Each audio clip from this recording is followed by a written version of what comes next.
It's saying setting up your meeting for Facebook Live. It's taken a sec.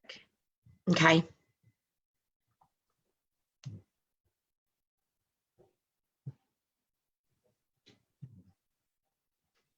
How do I get back to Zoom? Is it up in the upper right-hand corner? Yeah, we're recording and we're live on Facebook. Yay. Okay, I'm going to let people in. Okay.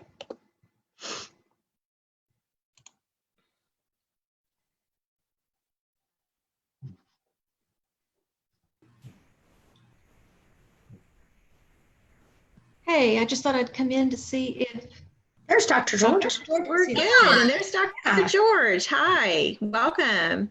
It took us a minute to jump over from our previous presentation on Facebook to the Zoom meeting, which is also being broadcast on Facebook on the Life Quest of Arkansas Facebook page. So, but I'm glad to see you. I'm glad we have folks already with us in the room, in the Zoom room.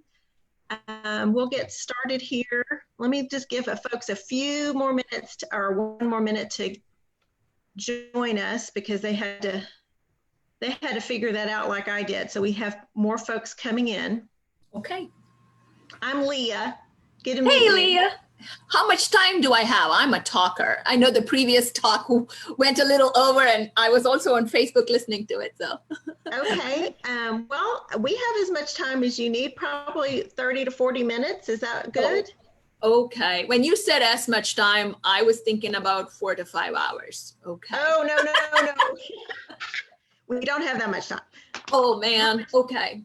Well, Okay. I hope you are so thrilled by this presentation that you will invite me for a half day of Life Quest, perhaps. I would love that. I would love that. I told folks that you would be very approachable and break down a pretty difficult topic. And I could tell from our email chats that you could do that. So Yes. I've got 2 more people to admit here. And then I think we can get going. Okay. Okay, welcome everyone to the Zoom class with Dr. George from UAMS. She's the Director of Geriatric Palliative Care, and she's going to be talking to us about advanced directives and POLST. And I'm going to let you explain what that means and what that stands for. We are so glad to have you this morning. Thank you. Thank you. I'm thrilled to be here. And I was part of the previous presentation as well. I really want to talk to you. I wish I could be there in person. Obviously, there are limitations with COVID. I do have a PowerPoint, but I wish to not show that out. If you're willing to, I can put the presentation up on Facebook, or you can access my slides. I'm just going to talk to you. And I wish you would talk to me too. And I know Zoom can be a little intimidating, you know. I remember the story about a task that needed to be done. It could have been done by 4 people. Anybody, everybody, somebody, and nobody. Everybody thought somebody was going to do it. Anybody could have done it, but nobody did it. And I don't want us to be that kind of crowd. So I'm going to ask you to give me 3 responses. Have you heard of POLST? You know, where are you from? What did you have for breakfast? Just talk to me. I want 3 responses before I proceed.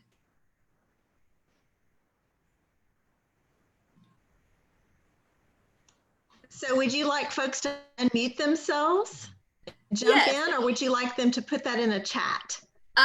If you could unmute and speak, I prefer that. Good Okay, morning. who's a brave volunteer? We don't need Good morning. bravery at all. I'm quite a volunteer. volunteer. Hi. My name is Denny Smith. Hi, Denny. I'm 88 years old. I am staying in my house through the COVID period of time. My son is a medical doctor. My oldest grandson is a graduate from medical school and in residency as becoming a pediatrician, hopefully. Okay. I am married. I have been married for 66 years. For 88 years of age, I'm in relatively good health. I played tennis most of my adult life, which I deeply regret. I'm physically unable to do that now. But otherwise, I'm in good spirits, hoping for a better future, and wish the very same for everybody else in the world. Very good. That was such a wonderful response. I'm actually going to take that and run with it. We are limited on time. Amazing. Thank you so much. You know, when we are faced with situations, we can do one of many things. And one of my mentors would tell me, are you going to fish or cut bait? And of course, you know, I grew up in India. I didn't grow up fishing. So he had to explain what that meant to me.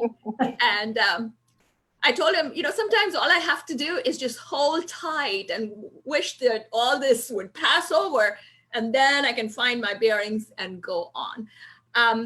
You know, a couple of quotes that I really like are, nothing is either good or bad, but thinking makes it so, by Shakespeare. I don't know if I completely endorse that, because, you know, some things are good and some things are bad. The COVID, absolutely bad. Also, another quote that I like is, instead of blaming the darkness, we're going to light candles. So I think all of us, those of us who wear masks, those of us who stay at home, those of us who have to make sacrifices about visiting family members at important times like, you know, weddings, graduation, it's hard, but we're all doing our part. So moving on to POLST, it stands for Physician Orders for Life-Sustaining Treatment. It's a mouthful, and I'm going to be talking about it throughout this next half hour. And, you know, I'm going to go finish this up, and then I hope that I would have some grace period for questions. You know, I like to use a lot of memes and a lot of jokes in my presentations. One of the movies that I like is The Good, Bad, and Ugly. So taking a cue from that, I'm going to talk about why, what, when, who, how, and where. Now, that's not a movie that we could make and expect to be a commercial success, but who knows? So let's talk about first, why POLST? You know, in life, we have lots of choices.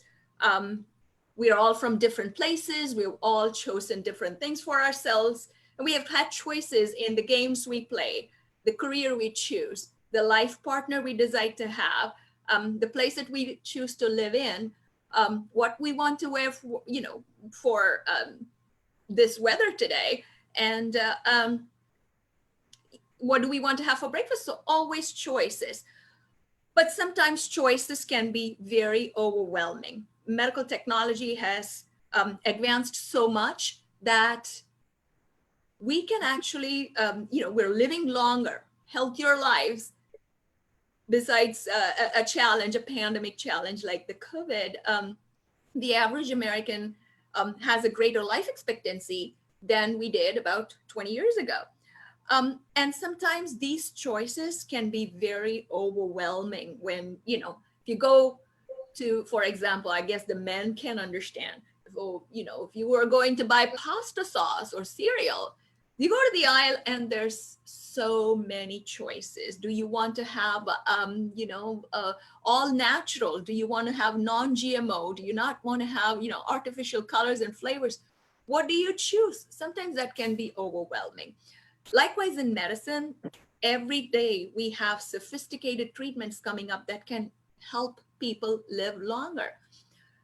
But that's not everybody's goal. Most of my patients, especially my older adults, focus on quality of life. They want to have control. They don't want to just languish in a nursing home, and they want to take charge and say, hey, I want X, Y, and Z. And that can be very empowering for patients. So this is about offering more choices and respecting choices rather than limiting choices. So I think that's a very important point to make. So what is POLST? POLST is actually a form, Physician Orders for Life-Sustaining Treatment again, and I have a copy of the form for you. I'm going to go like a telemarketer and go, here's the form. It's a bright pink form. It's hard to miss. You could use a black and white copy and it will carry the same weight. It is an order. It has to be completed by a physician, a licensed physician in Arkansas.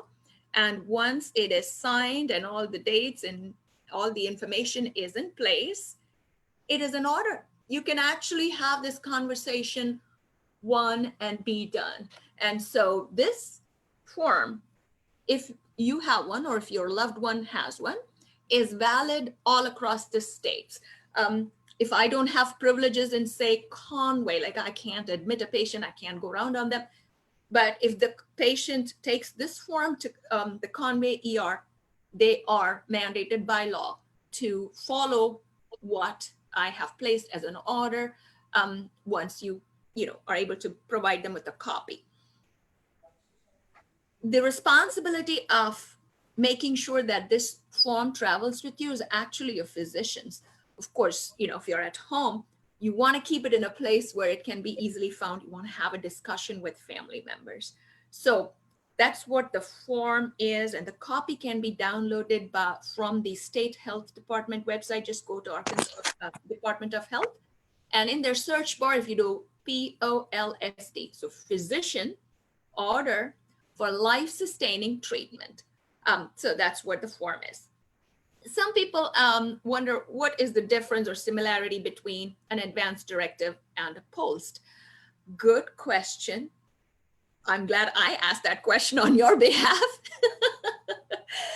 Every adult over the age of 18 needs an advanced directive because, regardless of our different life journeys, our destination is the same.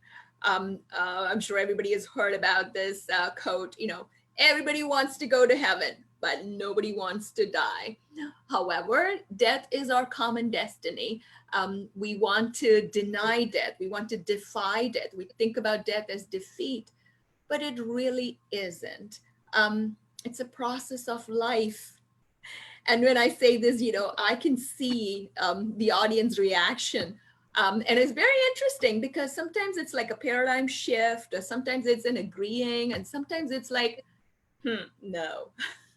So we are all in different, I think, walks of life with different life experiences, and our life experiences are going to dictate our approach towards not just life, but also towards our choices at end of life.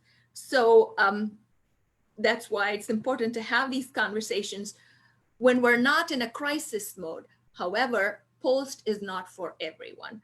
POLST is for those individuals whose physician would not be surprised if that patient passed away in the next year. That's a difficult question because, when I see my patients, I get attached to them. I like them, they like me. They come to my clinic and, we talk about their life stories, their vacation plans, what they did for Thanksgiving. And, when you get that close, sometimes it's hard to see a big picture. Sometimes it's hard to see that they're really quite sick, that they need guidance, that they need some direction about what to do. And this can happen when a person is diagnosed with a new serious condition. For example, cancer, metastatic cancer, renal failure to the point of requiring dialysis, congestive heart failure, heart disease, which they're symptomatic with. So each of the physicians, that I can tell you that all of us get very attached to our patients. It's difficult for us to bring up this topic. And so sometimes it's easier for another physician, such as myself, because I'm a palliative care doctor. I worked as a hospice medical director for 5 years. So this is a topic that, it's like playing a piano. If you do it often enough, it just becomes easier. It still is hard. My patients cry, my family members get distressed. Sometimes they get angry when we talk about it. So it can sometimes be a painful and difficult conversation for a physician. if a family member or a patient brings it up, it just becomes a little bit easier. I have a question, I think, on chat, so I'm going to get distracted for 1 second here and see what that question is. Oh, sorry, just said welcome everyone. Wonderful. Okay, so we talked about who needs a POLST. I also wanted to talk about who is involved in getting a POLST. We talked about how it can be, downloaded by anybody from the state health department website. And as the acronym stands for, in Arkansas, we have POLST. So that P stands for physician. Pretty much every state in the United States has a form of POLST. Now, POLST is currently state specific. In Arkansas, we chose this bright pink. Some people have, some states have a fluorescent orange or a green. And the components of the POLST, while being similar on big topics, there are statewide differences that, individuals in our state have felt passionate about. And so there are minor differences in POLST. In different states, POLST goes by different names. It's called medical orders or MOST or MOLST. There are physician assistants, nurse practitioners who are also allowed to complete these forms, but that's not the case in Arkansas. So the physician has to fill the form. It can be initiated by anybody, sometimes it's a social worker or care manager. Sometimes it's a family member that says, mom's really sick. She's in the nursing home. She's lost a lot of weight. She looks like, she's not doing so well. And she's been in the hospital back and forth a couple of times in the last 6 months. So should we talk about a big picture? Should we talk about what is the next best choice for her? Should we talk about what should we do if she declines again? So it can be initiated by anybody. So that's the one part of the initiation, completed by the physician. A copy is stored in the medical records and is also provided to the family. The other person who's involved in it is the EMS. So this is very helpful for EMS personnel because standard of care in Arkansas is they're going to try to do everything to save a life. So if someone calls 911 because mom is struggling to breathe, they're going to do everything. But if you have an order, then they can follow the orders there. I would also extend the WHO to the extended family because we want to minimize conflict.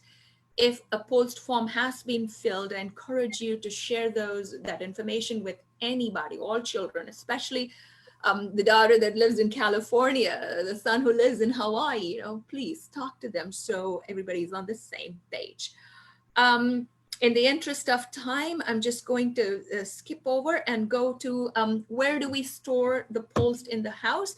Typically, it's on a refrigerator or under the kitchen sink, someplace where everybody knows. Definitely not in the bank, in some kind of a safe place that nobody can access. So, Arkansas, we still don't have a statewide registry.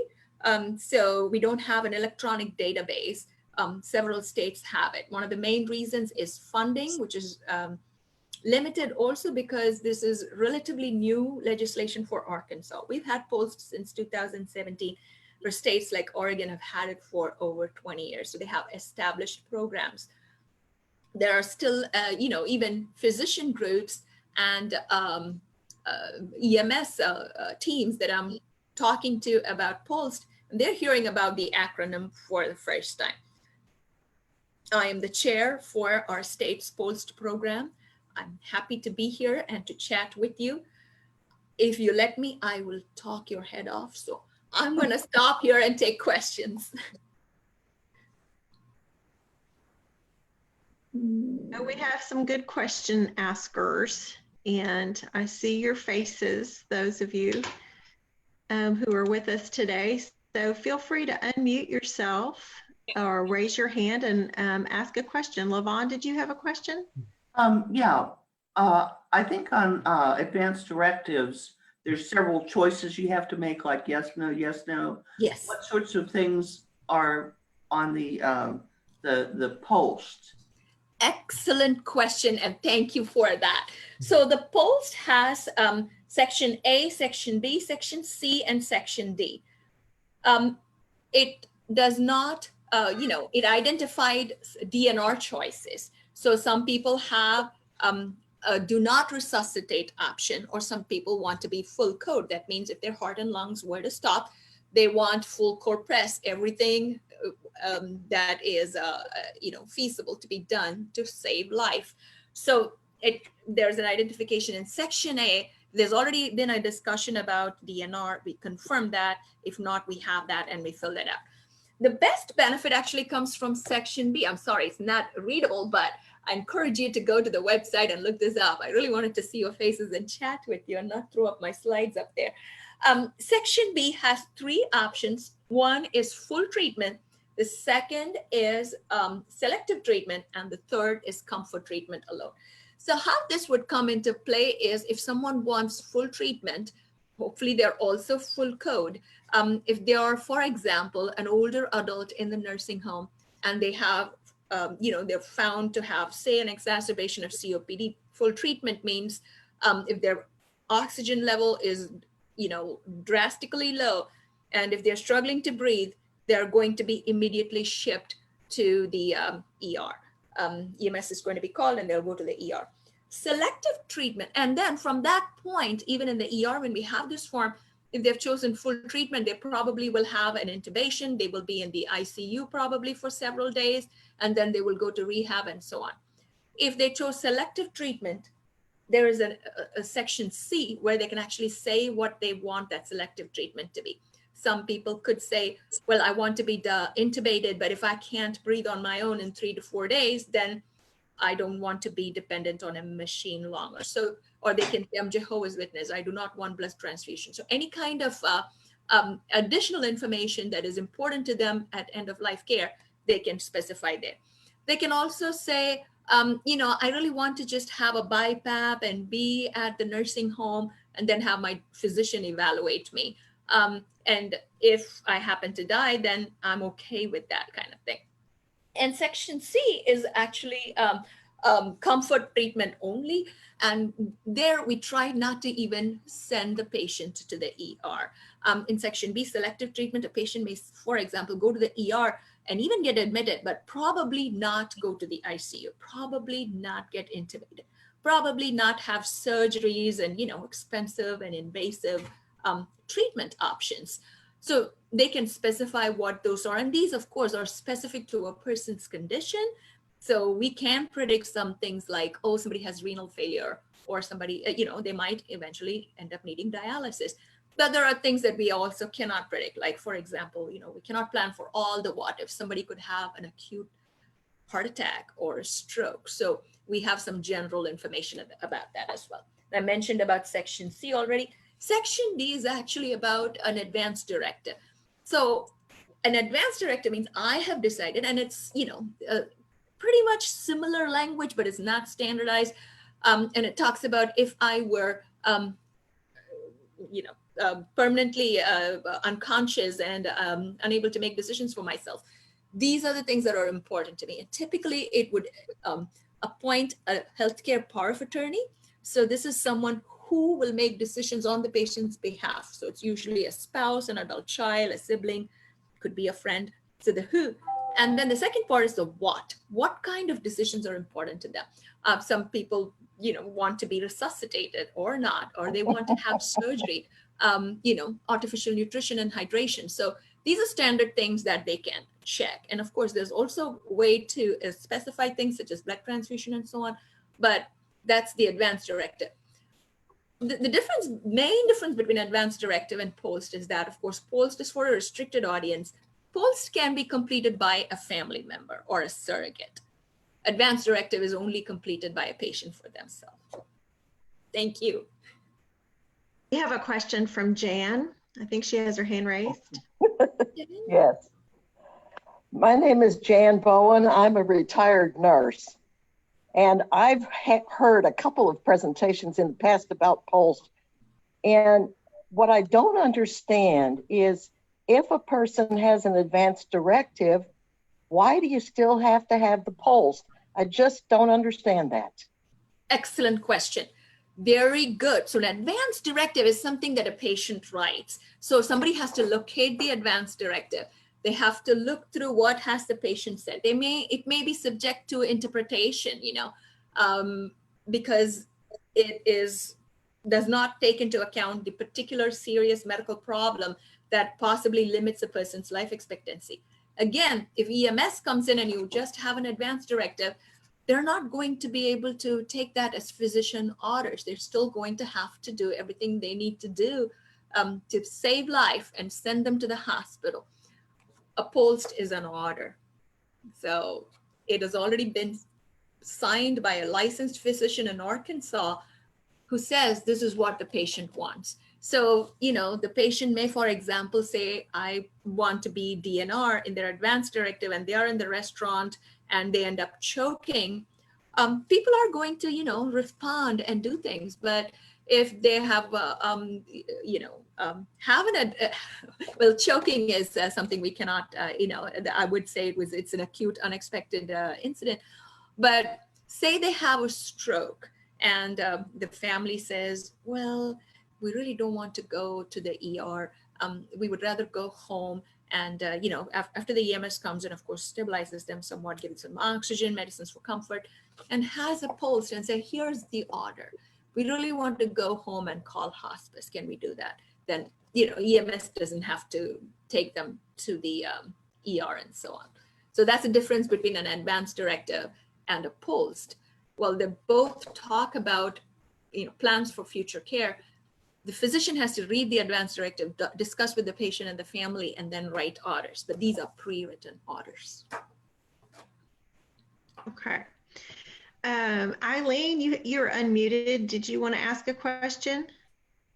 No, I just wanted to tell her I appreciated her doing this presentation. Oh, thank you so much. And I appreciate you being here. And that I'm listening. Oh, good. See, I was wondering about that, and I'm so glad you are. Yeah. Does anybody else have a question? They can just pop in, or if you want to wave to me, I'll try to see you. So, yeah, go ahead. So there's a form that makes someone what's it called? The medical power of surrogate power of attorney. Yeah. And there's the DNR, and there's advance directive, and there's the POLST. How many other forms should we be thinking about? So the advance directive actually takes into consideration the power. Usually it has two forms. There's process directive and a principal directive. So the principal is saying who will make the decision. And then the second part is about what those decisions are. So that's already in the advance directive. POLST puts it all together. POLST is not for everyone. It's only for those people who are, acutely ill or frail, and whose physician will not be surprised if they passed within the next year. Of course, I also talked about how hard it is for us to initiate this conversation for most physicians, but POLST it puts it all together. You have the DNR preferences, the treatment option preferences, the advance directive is reviewed, the surrogate is the patient and a witness are signing. So this is a one-stop shop. So if you have the post, because you say, in my instance, it was my husband. So he was being treated for cancer. Had we had the post, should we have kept that on us at all times when we had him, so it was easy to access? Should we need to be? Yes, technically, ideally, yes. So the pink form stays with the patient. When you travel, like a medical bracelet, hopefully we will have the purse-sized cards, like credit cards, also available. And hopefully we also will have a POLST registry. So it's a freestanding registry that people can, with medical, licenses, can go in and check on the information of the patient. Until then, we encourage you to carry the pink card wherever you take the patient. So, I mean, if it is grandma from the nursing home and you want to bring her home, or if it's a frail, partner that you want to go. I mean, I've been surprised at all that my patients in hospice have been able to do. So hospice is when we have patients who have less than 6 months to live. I've had patients go deer hunting to the casino. I worry about them, but they come back and they've had a wonderful experience. I've learned to relax my, tune down my worry meter a little bit because, it's important to people to do things that they've enjoyed doing. And when they travel, it's good to have the form with them so that in the case of an emergency, EMS can quickly access that. I have a question. Yes. With, all that we're hearing about COVID and so forth, and so our aversion to ventilators, saying, I don't want to be on a ventilator because it implies to us we'll be on a ventilator forever. And if we've written that down and then along comes COVID, and it sounds like if one really needed a ventilator, you might come off a ventilator, that it would be do you see, can you change the post? Oh, absolutely. Thank you so much. That's an excellent question. This is not a one and done deal. It's not a trap. It's not something that you can't change your mind about. You can change your mind about any and everything. If you want to revise the POLST, just void it and put it away. But just inform all your healthcare professionals and the family members. Absolutely. You can decide to go have POLST and you can decide to not have a POLST. You can decide to modify it. I always tell give the example to my medical students, say I decide I want to have a DNR and I sign it and all of that, and you have that on file. Say I develop respiratory distress and I say, hey, go ahead and intubate me. Are you going to say, nope, too bad, look what you did? No, you're going to listen to the patient. You're going to, absolutely listen to the patient. It becomes a little bit challenging, and in medicine, because there are no do-overs, especially in a situation like this, we're going to err on the side of caution. So if at all there's a chance that you really didn't mean it, or the family or the power of attorney, that's important, the power of attorney or the surrogate comes and challenges us and says, in this, I know mama said this, but in this circumstance, she would actually have preferred this, then, we're going to go and err on that side. Very rarely, actually not so rarely, I guess, because I'm an optimist. I like to think everything is peachy keen, but we have family members that sometimes have ulterior motives. They're money motivated, or they're waiting for a check, or they're living in the house of somebody that they really want to keep alive, and they challenge this. And if we know this is exactly what the patient wanted, and if the family says, well, don't do that, do this, and well, yes, we're going to do that to preserve life. But if we feel like, for example, we have had a patient in the VA that, was in the ICU, had developed bad sores and so on, did not have an advance directive. And the family just wanted them, the family never appeared. They were never available in person, but they were available by phone. And they said, oh, no, keep him alive. That's what he would have wanted. Well, we found out that they were, the family was living in the house that had like a reverse mortgage of some kind. And also they were getting a check for the patient. So, so there were, sadly, we felt like there were ulterior motives, and then that becomes a much more complicated question. We have ethics, we have different people with different perspectives weigh in. We bring the family, we really talk about, hey, why are you doing what you're doing? So most times, we would go ahead and respect what's up there. And of course, it can always be changed.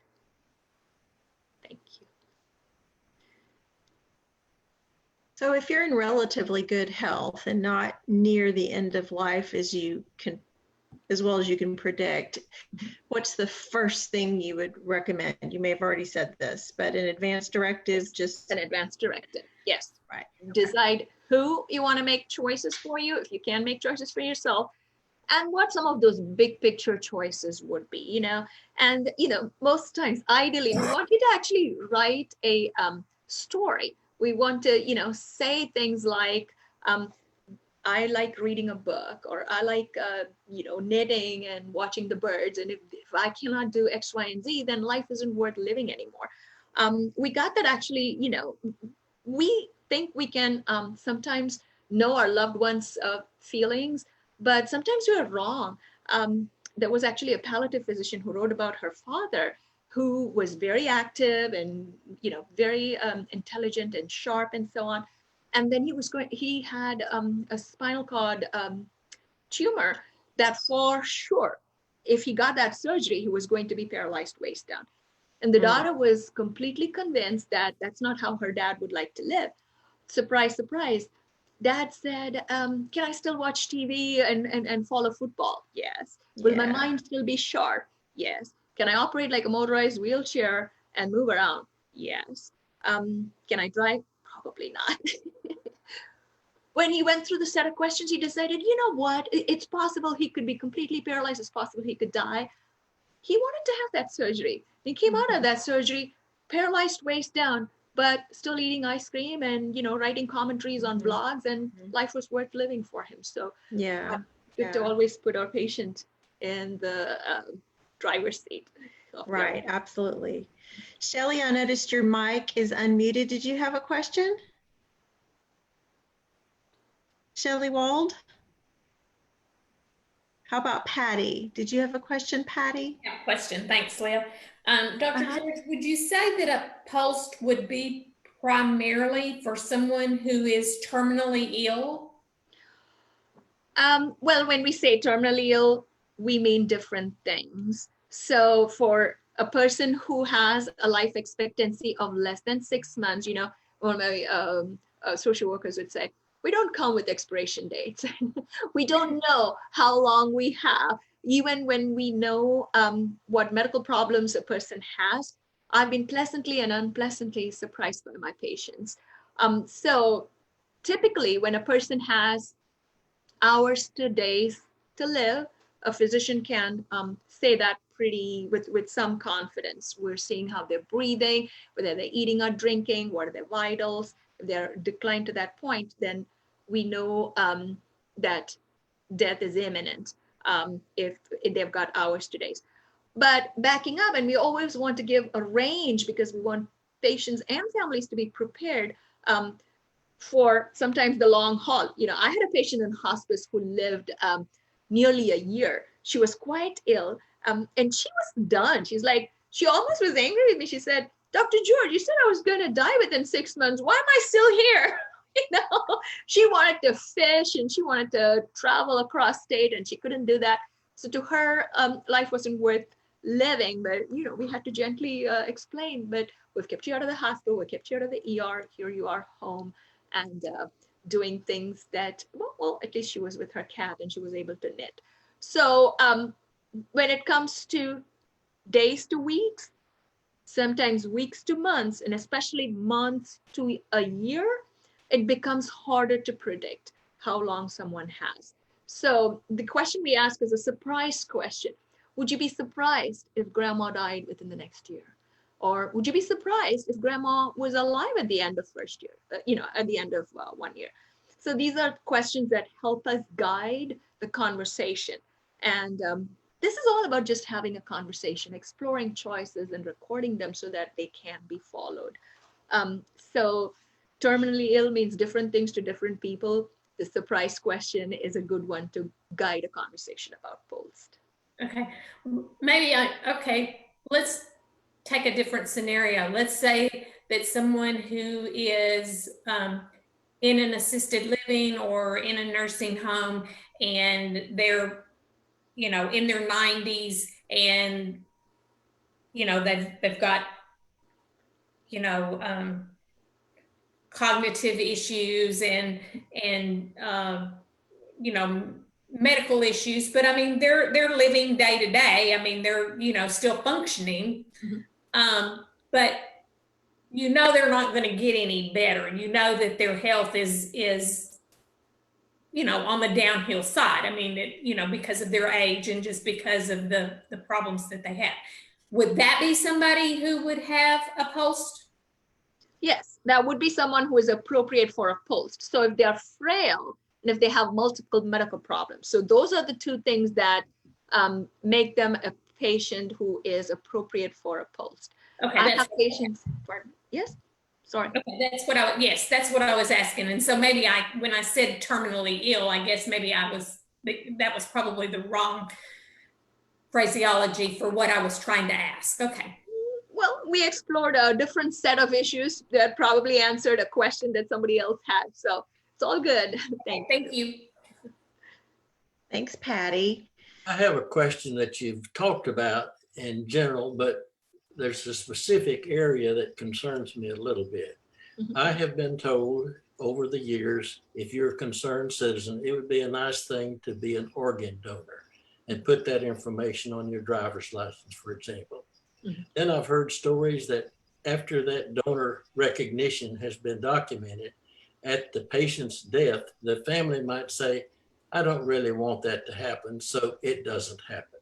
So what I'd like to elaborate on is a little bit more about documents that are designated to accomplish certain things and what kinds of circumstances reasonably and issues reasonably can be raised to undo what this person has already done. It's a little bit of a, I think, challenging question, because I'm thinking about this range of scenarios that have played out for us. Say, for example, a young person who said they want to be an organ donor on their license, and their fiance or their family, everybody opposes this. Then that's probably something that will go to ethics and we'll have a discussion about.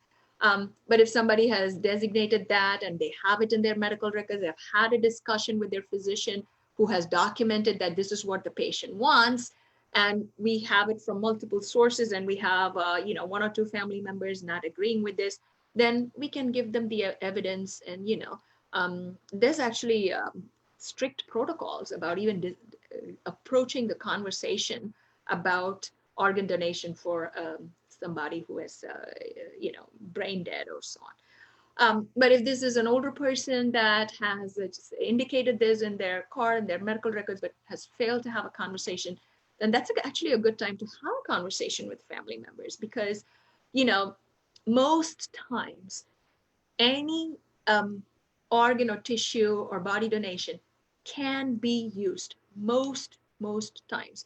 I actually trained as an ophthalmologist, so we did eye surgery, and we use corneas mostly for donating to a live person. So we definitely want to be very sensitive and caring about those corneas. But sometimes the corneas that are donated do not meet the criteria to be transplanted to a person, because they have scarring or they don't have enough cells, or if they have disease. We still respectfully take them and we use them. We use them for training. We use them for research. We definitely use them. And after our use, we respectfully take care of those remains. So even if someone is older, frail, has multiple medical problems, has arthritis, organ failure, and if you feel like this is not a person, or because of all of this, though grandma wants to donate, that's not a good choice. No, respect grandma. I'm sure that, we can learn so much, and the medical community and the community at large can benefit from donations. So if you are generous to consider it, I encourage you. And, have those conversations with family members so they're not blindsided. Thank you.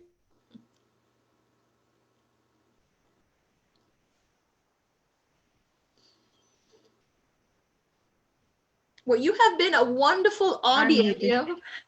I said it, but I was muted. We probably have time for a couple more, or at least one more question if anybody has one they'd like to slip in before we let Dr. George go. I'm just looking to see if anybody's unmuted or needs to ask a question. Rena wrote in the chat, glad we had this, very useful. Thank you, Rena. You can send a note. And Dr. George, tell us again where you work and where Where's What your I do? clinic? Yeah, what you do. So I work at UAMS at the geriatrics department. I'm at the Reynolds Institute on Aging. I take care of older adults. You've got to be over 65 to come see me. And I specialize in palliative care. So this is symptom-focused care for older adults, typically with pain or multiple medical problems. Now, my patients with pain, some of them are community living and doing well, and some of them are frail and not driving and so on. I also see patients at various assisted living facilities throughout town. So that's an area of focus for me because, you know, while they are a group setting, they're more like a community. And so it's important to have them in I feel that there's a lot of benefit to having education in those places, because it's not just when the nurses and I talk to them and the aides and the administrators, I feel like I have a much farther reach than just my patient care. They learn how to take care of someone with memory loss. They learn to be respectful and caring. And I think that needs to happen as we have more and more older adults who need to be in assisted living facilities. And, you know, we have people who really don't want to have everything done for them. So these are important conversations to have in those settings. Thank you. Very important conversations, tough information, but you broke it down very well for us. And I bet I can see that your patients would love you. You have a very sunny personality and positive outlook, and that must be really, really therapeutic for your patients. We really appreciate the information and the way that you communicated it with us today. And so glad to have you. Very, very glad to have you. Thank you. And, you know, it is a tough topic. And I would be, you know, I do enjoy what I do. I believe in what I do. I teach, and it's something that I think shows. But I also have been chewed out. I have had palpitations. I've been fired. And I take it in stride. I take everything as a learning opportunity. And, you know, even the patients that completely disagree with me and get mad at me, sometimes just come around and say, you know, it's too bad we didn't get along, but I enjoyed visiting with you. So yeah, well, you have to believe in what you do, you know, to keep that peachy keen outlook that you spoke of. So it shows. We appreciate the information very much. Thank everybody for coming, for following us over from Facebook over to Zoom. Y'all are very multi-talented and tech savvy group. We appreciate you very much for being here. Thank you, Dr. George. thank you. Oh, I know you. Bye-bye. Thank you. Thanks, everyone. We'll see you the next time. We've got a class at 11, so join us on Zoom. Thank you, Dr. George. Thank you. Thank you so much.